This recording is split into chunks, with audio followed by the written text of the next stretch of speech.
പ്രിയപ്പെട്ട പ്രേക്ഷകർ, നമുക്കിനി സ്കൈ വാച്ചിലേക്ക് കാലാവസ്ഥ നോക്കാം.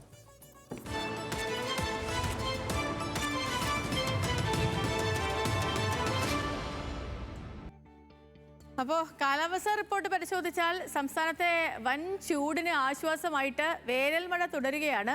7 ജില്ലകളിൽ യെല്ലോ അലേർട്ട് പ്രഖ്യാപിച്ചിട്ടുണ്ട് ഇന്ന്. അപ്പോൾ നമ്മുടെ മാപ്പ് പരിശോധിക്കുമ്പോഴത്തേനും തിരുവനന്തപുരം, കൊല്ലം, പത്തനംതിട്ട, ആലപ്പുഴ, കോട്ടയം, എറണാകുളം, ഇടുക്കി ഈ ജില്ലകളിലൊക്കെയാണ് മഴ മുന്നറിയിപ്പ് നിലനിൽക്കുന്നത്, യെല്ലോ അലേർട്ട് ഉള്ളത്.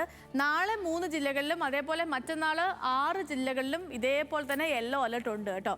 നാളെയോടുകൂടി ബംഗാൾ ഉൾക്കടലിൽ പുതിയൊരു ന്യൂനമർദ്ദം രൂപപ്പെടാനുള്ള സാധ്യതയുണ്ട്. അതുകൊണ്ട് തന്നെ വരും ദിവസങ്ങളിലും മഴ ഇതിലും ശക്തമാകുമെന്ന അറിയിപ്പ് കൂടി കാലാവസ്ഥാ കേന്ദ്രം നൽകുന്നു. ബുധനാഴ്ച വരെ വേനൽ മഴ തുടരുമെന്നാണ് കാലാവസ്ഥാ നിരീക്ഷണ കേന്ദ്രത്തിന്റെ അറിയിപ്പ്. മഴയ്ക്കൊപ്പം തന്നെ ഇടിമിന്നലിനും ശക്തമായ കാറ്റിനും സാധ്യതയുണ്ട് എന്നും കാലാവസ്ഥാ കേന്ദ്രം പറയുന്നുണ്ട്. മലയോര മേഖലകളിൽ പ്രത്യേക ജാഗ്രത പാലിക്കണമെന്ന് ദുരന്ത നിവാരണ അതോറിറ്റി മുന്നറിയിപ്പ് നൽകി. കഴിഞ്ഞ കുറച്ച് ദിവസങ്ങളായിട്ട് ലക്ഷദ്വീപിലും യെല്ലോ അലേർട്ട് ഉണ്ട്. അപ്പോൾ ഇന്നും അതുകൊണ്ട് തന്നെ ലക്ഷദ്വീപിലും മഴ തുടരുമെന്നാണ് കാലാവസ്ഥാ കേന്ദ്രം അറിയിച്ചിരിക്കുന്നത്.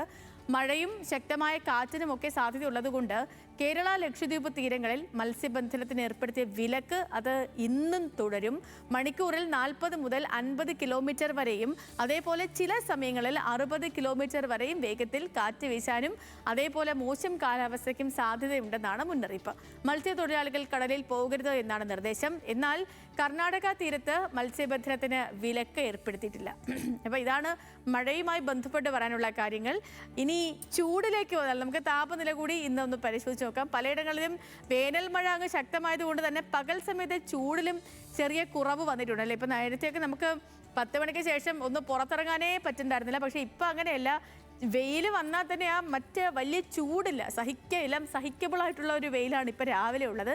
വേനൽ മഴയുടെ ഒരു എഫക്റ്റ് അതിനും വന്നിട്ടുണ്ട്, ആ ഒരു റിസംബ്ലൻസ് ഇതിനും ഉണ്ട്. അപ്പോൾ നമുക്ക് കാലാവസ്ഥ പരിശോധിച്ചാലേ കൊച്ചിയിൽ നിന്ന് തുടങ്ങാം. കൊച്ചിയിൽ 36 ഡിഗ്രി സെൽഷ്യസ് ആണ് കൂടിയ താപനില. കഴിഞ്ഞ ദിവസം രേഖപ്പെടുത്തിയ കൂടിയ താപനില. കുറഞ്ഞത് 23 ഡിഗ്രി സെൽഷ്യസ് ഉണ്ട്.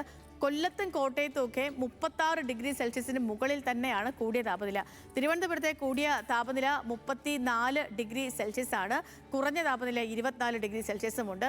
34.4 ഡിഗ്രി സെൽഷ്യസ് ആയിരുന്നു കോഴിക്കോട് രേഖപ്പെടുത്തിയ കൂടിയ താപനില. 34 ഡിഗ്രി സെൽഷ്യസ് ആണ്. കുറഞ്ഞ താപനില അവിടെ 26 ഡിഗ്രി സെൽഷ്യസുമാണ്. കണ്ണൂരിലേക്ക് പോയാലും കണ്ണൂരിൽ കൂടിയ താപനില 34 ഡിഗ്രി സെൽഷ്യസ് ആണ്. കുറഞ്ഞ താപനില 23.7 ഡിഗ്രി സെൽഷ്യസുമാണ്. അപ്പോൾ ഇതാണ് ഈ കാലാവസ്ഥയുമായി ബന്ധപ്പെട്ടുള്ള താപനിലയും അതേപോലെ തന്നെ മഴ മുന്നറിയിപ്പും പരിശോധിച്ചാൽ